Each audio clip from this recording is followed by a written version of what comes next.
I remembered that Thomas's mother, Patricia, a formidable, private woman I had never been especially close to in 11 years of marriage, had grown up in a village called Coombe Hollow before moving to Bristol as a young woman. I remembered, too, an odd, half-finished story Thomas had told me once, early in our relationship, about a girl he had known years and years ago, before university properly, nothing serious, a story he had never returned to and I had never thought to ask about again. I found Frances Doyle through the electoral register for Coombe Hollow, a woman 58 years old, and, cross-referenced with a local parish newsletter I found archived online, mentioned twice, once, 11 years ago, as a volunteer at the village fete, and once, more recently, in a notice thanking the community for its support during Frances's continuing treatment, a phrase that, combined with the Sedgwick General letter, told me, before I had confirmed a single further fact, precisely what kind of house this likely was, and precisely what kind of secret Thomas had been carrying alone. But I had not yet found the woman the title suggested. Frances Doyle, I would learn, was not the woman my husband had bought the house for at all. She was the woman who had raised him. I confronted Thomas on a Sunday morning, 4 days after finding the land registry entry, at our kitchen table, with tea made and the newspaper still folded unread between us, because I wanted the setting to be as calm as I could make it, a deliberate choice on my part to keep the temperature of the conversation as low as possible. I know about Larkspur Cottage, I said. I know it's registered to something called the Doyle Family Trust.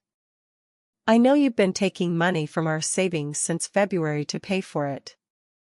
And I know a letter came from an oncology department with your name on it that you lied to me about within about 4 seconds. I'm not angry yet, Thomas. I'm asking you, calmly, to tell me the truth, because I would very much rather hear it from you than keep piecing it together myself. I watched him go through something I can only describe as a kind of internal collapse, not dramatic, not tearful at first, simply the visible sight of a man setting down a weight he had clearly been carrying alone for a very long time. Frances Doyle isn't who you think she is, he said finally. She's not. Charlotte, there's no affair. I need you to believe that before I say anything else, because I know how this looks, and it isn't that. Then tell me what it is, I said. He told me, over the next hour, in pieces, the way people tell the truth when they have been avoiding it for so long that the shape of it has become unfamiliar even to themselves. Frances Doyle, it turned out, had been his foster mother, for 2 years, when he was 14 and 15, during a period in his childhood I had genuinely never heard him speak of in 11 years of marriage, a period after his own parents' marriage had briefly and violently collapsed, before it was, for reasons Thomas himself did not fully understand at the time, quietly stitched back together, and he was returned to his mother Patricia's house as though the 2 years in between had never happened. My mother has never once mentioned it, he said. Not to you, not really to me either, not since I moved back. It was made very clear, when I came home, that we didn't discuss it. I was 15. I didn't have the language to insist otherwise. I sat very still, absorbing this, understanding that the shape of the secret was not what I had feared at all, and yet was, in its own way, just as serious, because it was not a secret about infidelity. It was a secret about 11 years of marriage in which my husband had never once told me a true and formative story about his own childhood, and had, more recently, spent months lying to me about money that was as much mine as his. Frances is dying, he said, quietly. Cancer. She has perhaps a year, maybe less. She wrote to me in January, the first contact we'd had in nearly 20 years, and she asked for nothing, Charlotte, nothing at all, except to see me once before the end. I went. And when I got there, I found out her cottage, the actual cottage I lived in for 2 of the most important years of my life, the only genuinely safe 2 years I had before I was 18, was about to be repossessed, because she'd fallen behind during her treatment and had no family of her own left to help her. I couldn't tell you I was buying it. I didn't know how to explain any of it without explaining all of it, and I've never told anyone all of it, not even my own wife. I want to pause the story here, because this is the point at which I think many people, hearing this much, would assume the crisis was largely resolved, a sympathetic explanation, a dying woman, an act of quiet loyalty rather than betrayal. I want to be honest that I did feel a rush of relief, hearing it, relief so strong it briefly resembled forgiveness. But I did not let that relief settle into forgiveness that morning, and I think that restraint mattered, because there was still a great deal I did not yet understand, and because relief at the absence of the worst possible explanation is not the same thing as trust rebuilt. How long has she been ill? I asked, before anything else, because it seemed, suddenly, the most urgent question in the room. Since October. It's in her lungs now, and her spine. The doctors aren't talking about cure anymore, just time.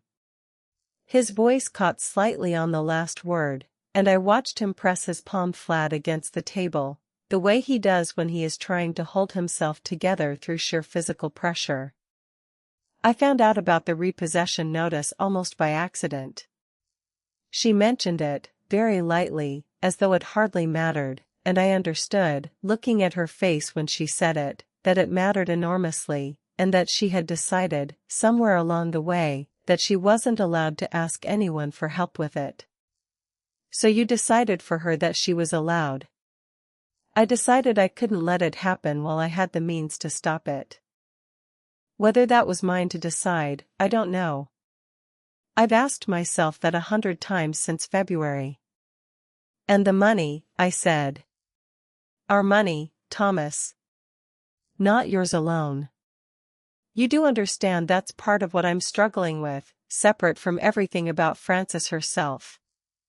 He nodded slowly, and for the first time in the conversation, he looked less like a man managing a crisis and more like a man genuinely ashamed. I know. I told myself it was money I'd earned, so it was mine to spend as I chose, and even as I was telling myself that, I knew it wasn't the whole truth, because we've never once made a decision that size separately in 11 years, and I made this one without even giving you the chance to weigh in. I think, if I'm honest, some part of me didn't want to give you the chance, because I was afraid that explaining it properly would mean explaining everything else too, and I wasn't ready for that. Why couldn't you tell me? I asked. Not the whole history, I understand that might have been hard to unpack all at once. But why couldn't you tell me you wanted to help a woman who mattered to you? I would have said yes in a heartbeat, Thomas. You know I would have. He was quiet for a long moment. Because telling you meant telling you about the 2 years I don't talk about. And telling you about those 2 years meant telling you what my mother did, and what she's continued to do, which is pretend they never happened, and ask me to pretend along with her. I've spent 20 years going along with that pretense because it was easier than confronting her, and somewhere in there I think I convinced myself that the pretense was simply who I was, rather than something I was choosing, every day, not to examine. I understood, hearing that the true betrayal in this story was not romantic at all. It was structural, a husband who had built a private room inside himself, years before I ever met him, and had never once let me properly inside it, not out of malice, but out of a fear so old it had calcified into habit, and who had, when a genuine crisis required action, defaulted instinctively to secrecy rather than partnership, because secrecy, for him, had always been the family's native language. I need you to understand something, I said, and I made myself say it calmly, though it cost me a great deal to keep my voice level. I'm not upset that you helped Frances. I think what you did for her is one of the kindest things I've ever heard about you doing for anyone, and if you'd come to me in January and said, There's a woman who mattered to me once and she's dying and in trouble. I want to help her. I would have helped you find a way. What I'm struggling with is that you didn't trust me enough to say that. 11 years, Thomas, and you built an entire secret life around a wound I didn't even know existed. I know, he said. I know that's the part one can't defend. I did not leave that morning. I want to be clear about that, because I think it would be easy, telling this story quickly, to imagine a single dramatic conversation followed by an immediate departure, and that is not what happened, nor what I believe should happen, in a marriage that has, on balance, 11 genuinely good years behind it and one very serious breach of trust rather than a lifetime of them. What I did instead was give myself time, deliberately and without apology, to decide what I actually thought, separate from the relief of the morning's confession and separate, too, from the anger that arrived later, in waves, once the initial shock had worn off enough to let other feelings through. I moved, for 3 weeks in June, into my sister Margot's spare room in Bristol, not as a dramatic departure, but as a considered decision, one I explained to Thomas plainly. I don't think either of us can think clearly with me in that house right now. I need some distance to work out what I actually believe about all this, separate from how I feel sitting across the table from you. He did not beg me to stay. I think, in retrospect, that this mattered a great deal to how the following months unfolded, because a man who had begged, who had performed a grand, desperate gesture to keep me from leaving, would have told me something quite different about his priorities than the man who actually said, quietly, I think that's fair. Take whatever time you need. I'll be here. Margot did not, in those 3 weeks, tell me what to do, which I have come to think was the single most useful thing she could have offered me. My sister is 4 years older than me, a solicitor herself, married to a man named Peter with 2 teenage boys who filled her spare room with the chaos I found, unexpectedly, quite restful after the stillness of my own house. On my second night there, she poured us both a glass of wine and sat across the kitchen island from me and said, I'm not going to ask if you're going to leave him, because I don't think you know yet, and I don't think you should decide that on night 2 of anything. But I will ask you this. Does what he did feel, to you, like a man protecting a dying woman, or a man protecting himself? I sat with that question for a long time. Both, I said eventually. I think it started as protecting her, and somewhere along the way it became protecting himself from having to explain her at all. That's an honest answer, Margot said. Most people would have picked one and pretended the other wasn't there. She told me, that same week, something about our own parents I had never fully appreciated before, not as evidence for or against Thomas, but simply as a way of helping me think. Do you remember when Dad's business nearly went under, when we were teenagers? Mum never told either of us how close it came. I only found out years later, going through paperwork after Dad died, how much they'd actually remortgaged the house without telling us anything at all. I asked her about it once, why she'd never said, and she told me she thought protecting us from worry was the same thing as protecting us, full stop. It took her a long time to understand those aren't the same thing. I think a lot of people who grew up around secrecy genuinely believe silence is a form of kindness, right up until the person on the other end of it finds out the truth and feels the opposite.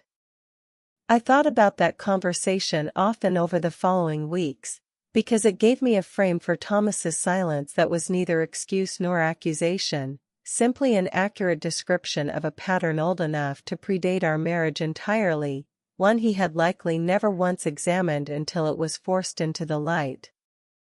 During those 3 weeks, I learned 2 further things that reshaped my understanding of the whole affair, and I want to tell you about both, because they are the parts of this story where the deepest hidden secret finally surfaced, and where I came closest to genuine anger, though even then, I did not raise my voice. The first thing I learned came from Frances Doyle herself. I want to explain how that meeting came about, because I did not seek her out to interrogate her, and I did not go with any intention of confrontation. I went, honestly, because I found I could not fully understand my own marriage without understanding the woman at the center of its most significant secret, and because some instinct told me that Frances, dying and past the point of needing to protect anyone's reputation but her own conscience, might tell me things Thomas himself did not yet know to tell me.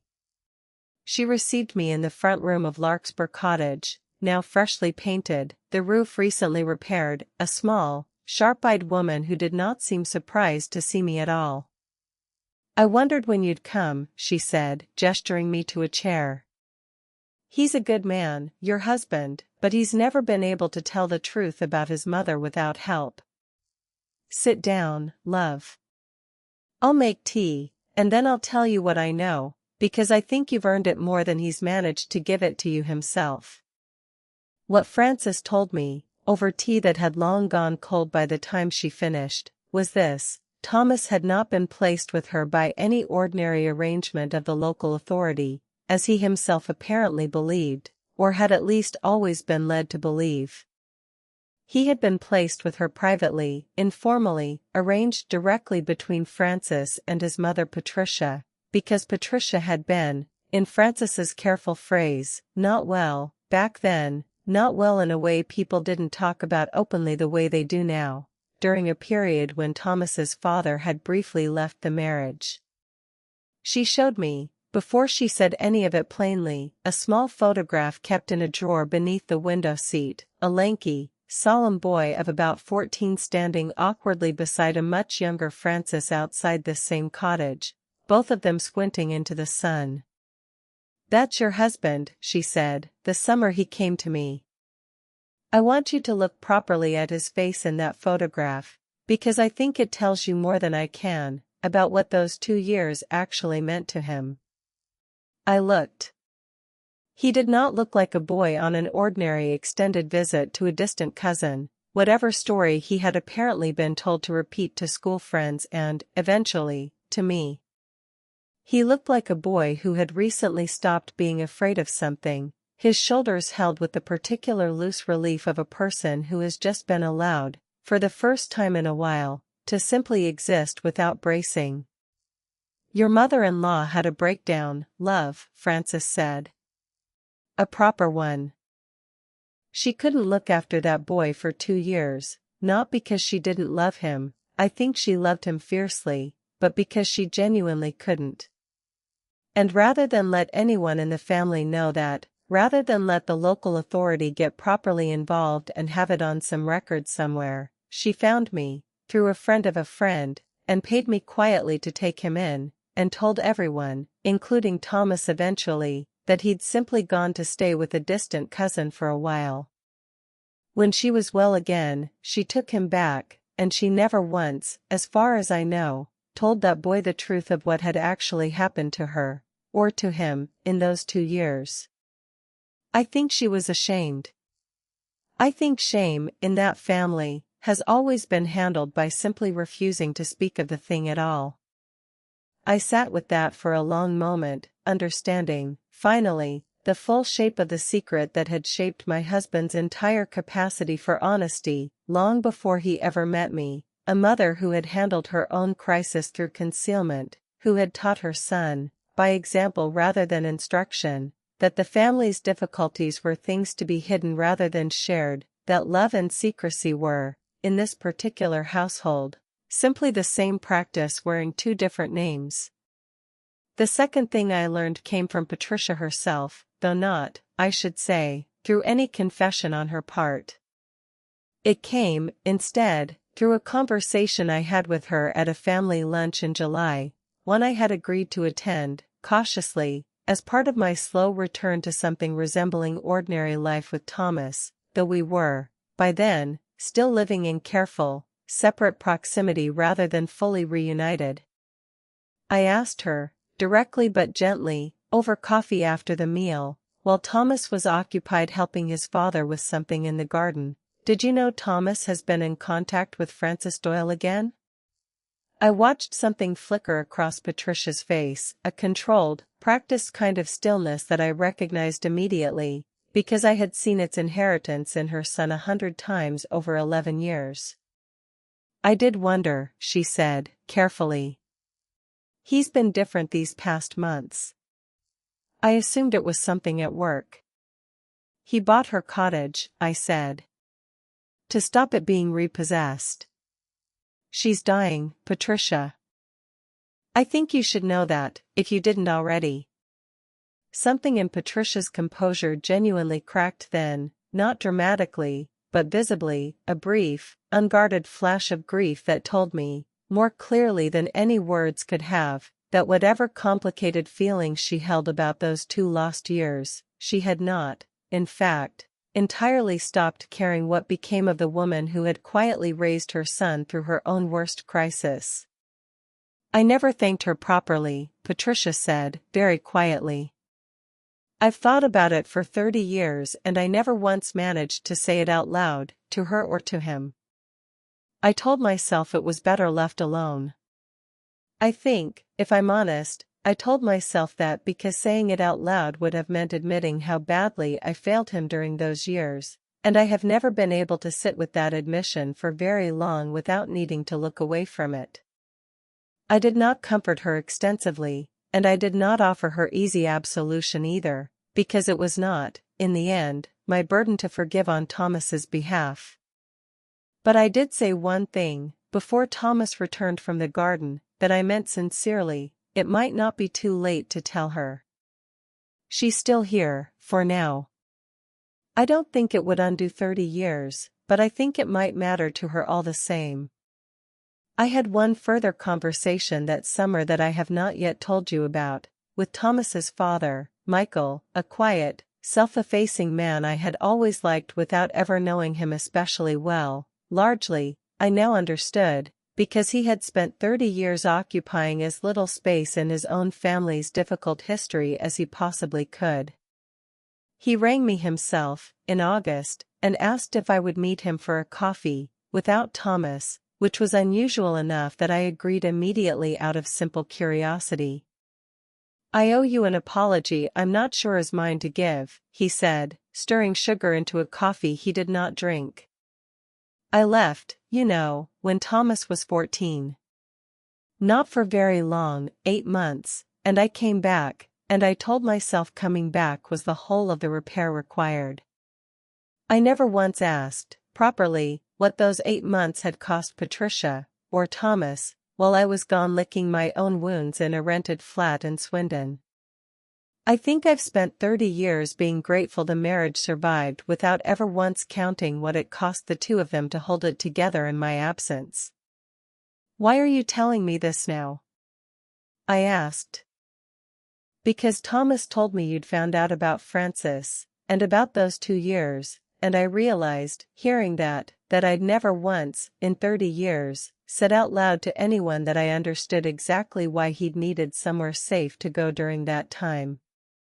I helped make it necessary. I don't think I've ever properly owned that. He looked at me then with an expression I recognized, because I had seen its echo in his son's face at our kitchen table weeks earlier. I'm not asking you to forgive Thomas on my behalf, or excuse anything he's done. I just wanted you to know the secrecy didn't start with him. He learned it from a house where everyone was very good at surviving things quietly and very bad at ever discussing them afterward. I'm sorry you married into that particular inheritance. I did not tell him it was all right, because it was not entirely all right, but I did tell him I appreciated his honesty, and I meant it, because it was the first time anyone in Thomas's family had offered me an explanation without also, in the same breath, asking me to immediately absolve them of it. Patricia visited Francis twice before Francis died, that October.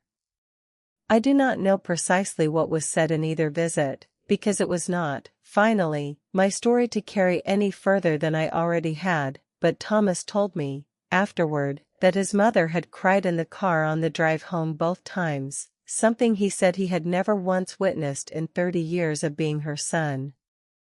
I did my own quiet work, too, during those months, separate from anything happening inside Thomas's family. I began seeing a counselor myself, a measured, unhurried woman named Dr. Okonkwo, not because I believed myself to be falling apart, but because I wanted somewhere entirely my own to think aloud without managing anyone else's feelings about what I said.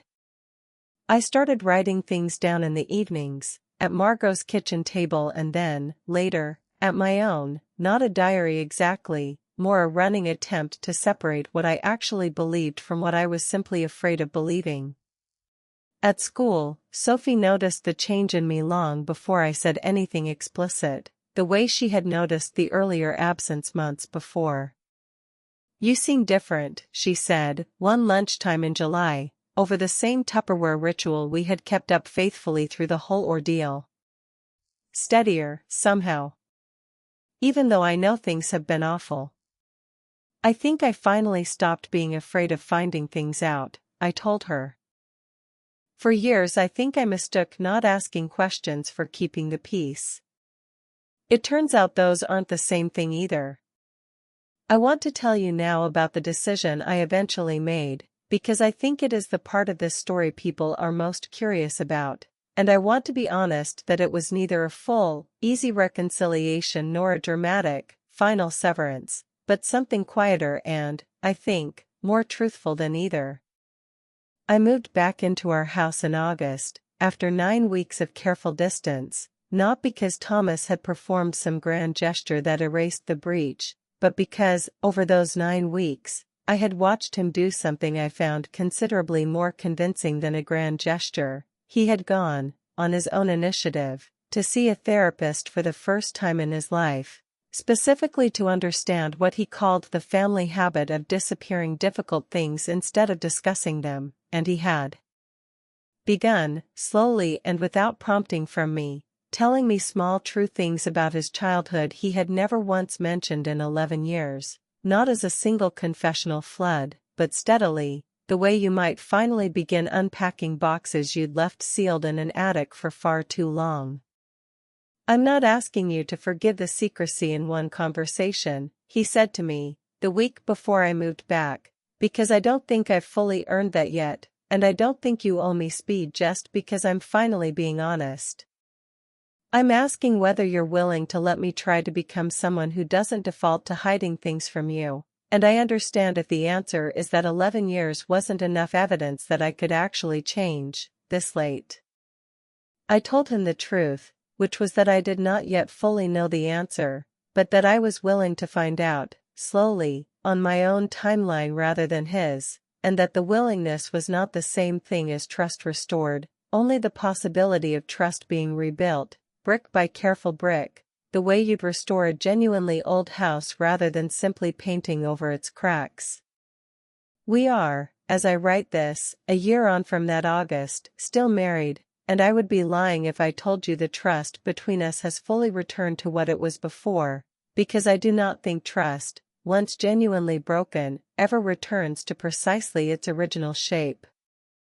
What has returned, though, is something I think matters more. An honesty between us that did not exist before, born directly out of the crisis, a marriage that is, in its own way, sounder now for having been properly tested rather than simply assumed to be strong because it had never been examined. I never sought any kind of revenge in this story, and I want to say plainly why, because I think it is the part people most often ask me about. I did not confront Patricia publicly, did not tell the wider family what Francis had told me, did not use the affair, which was never an affair at all, to punish Thomas in front of people who loved him. I did not need any of that in order to feel, eventually, that justice had been done, because I came to understand that the truth, once properly surfaced and properly faced, tends to deliver its own consequences without any help from me. Patricia has spent the past year, quietly and without any pressure from me, beginning to speak more openly with Thomas about those 2 lost years, a process I understand is slow and often painful for both of them, and which is, rightly, theirs to navigate rather than mine to referee. Thomas has continued in therapy, and has become, gradually, considerably more forthcoming, not just about the past, but about small present things too, worries about work, small resentments, the ordinary daily texture of honesty that our marriage had, I now understand, always been quietly missing, even before Francis Doyle's cottage ever entered the story. Larkspur Cottage remains in the Doyle Family Trust, now bequeathed, following Francis's death, to a local charity that supports foster carers, a decision Thomas made himself, without my prompting, because he told me he wanted something of what Francis had given him to go on giving shelter to other children who needed it, the way she had once quietly given it to him. I saw Francis once more myself before she died, in September, a fortnight before the end came. I had not planned to go alone, but Thomas was delayed at a site meeting he could not reschedule, and I found, when it came to it, that I did not want to wait for him to be free. Something in me needed to say my own goodbye, separate from his, to a woman who had, without ever meeting me until that spring, shaped the marriage I was still choosing, every week, to keep building. She was much smaller by then, propped up in a hospital bed that had been brought into the front room so she could still see the garden, but her eyes were exactly as sharp as they had been the first time we met.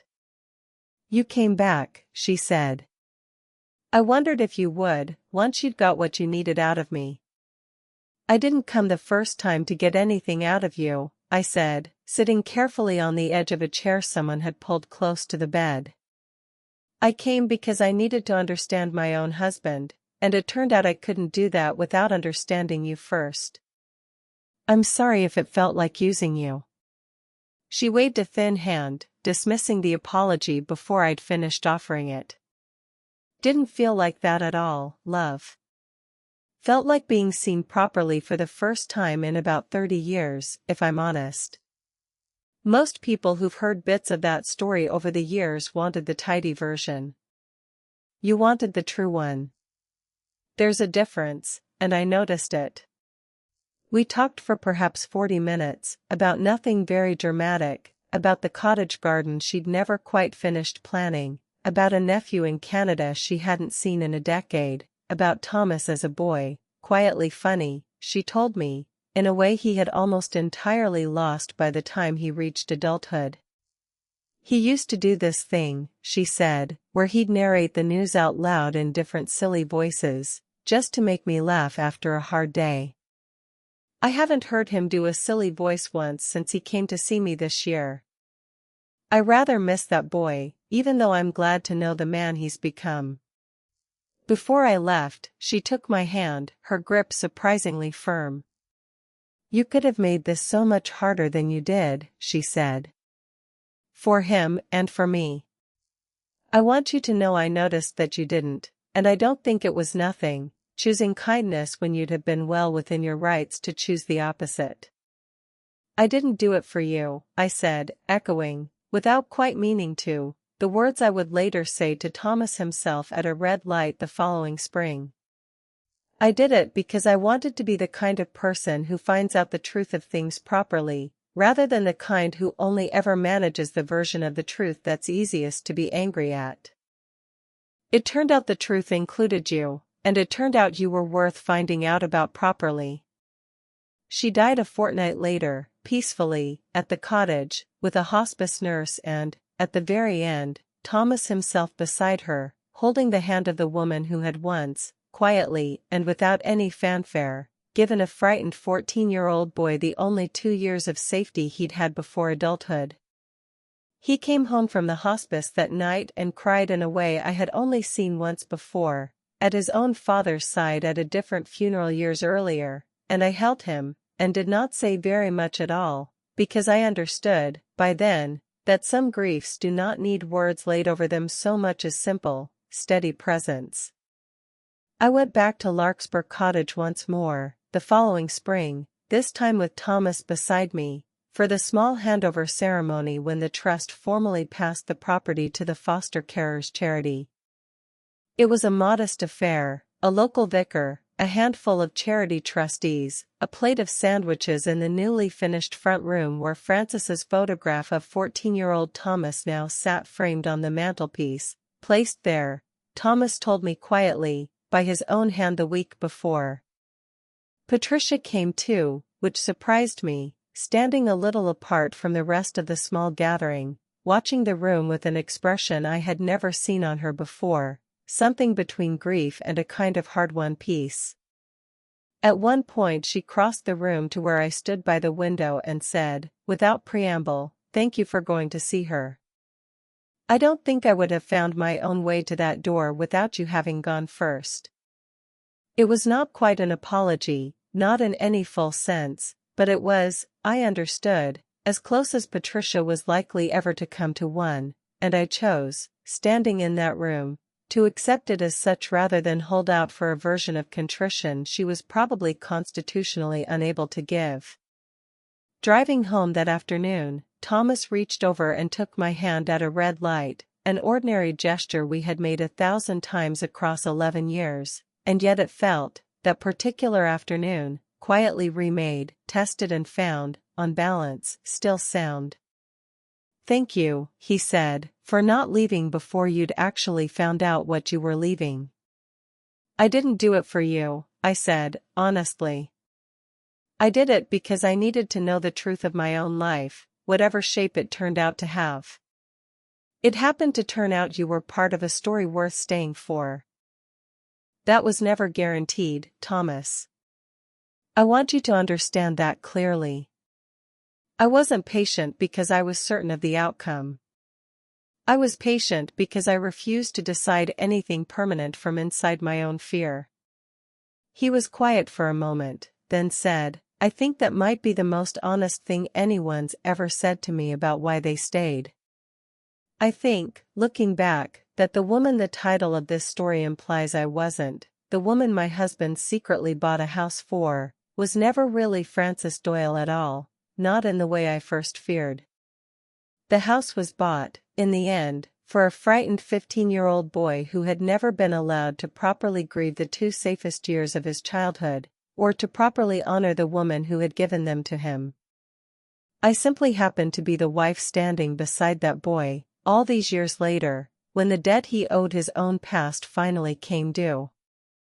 I did not scream when I found the land registry entry. I did not throw anything when Thomas finally told me the truth. I gave myself the distance I needed, I asked the questions that mattered, and I decided, in my own time and on my own terms, what kind of marriage I was willing to keep building, rather than what kind of scene I was owed. I think that is the choice I am proudest of, out of everything in this story, not that I forgave quickly, or that I punished thoroughly, but that I stayed, throughout, entirely myself, calm and clear-eyed, right through the middle of the one storm in 11 years of marriage that could genuinely have swept me away. I am 35 now. I still teach English literature at the same sixth form college, still love it with the same steadiness.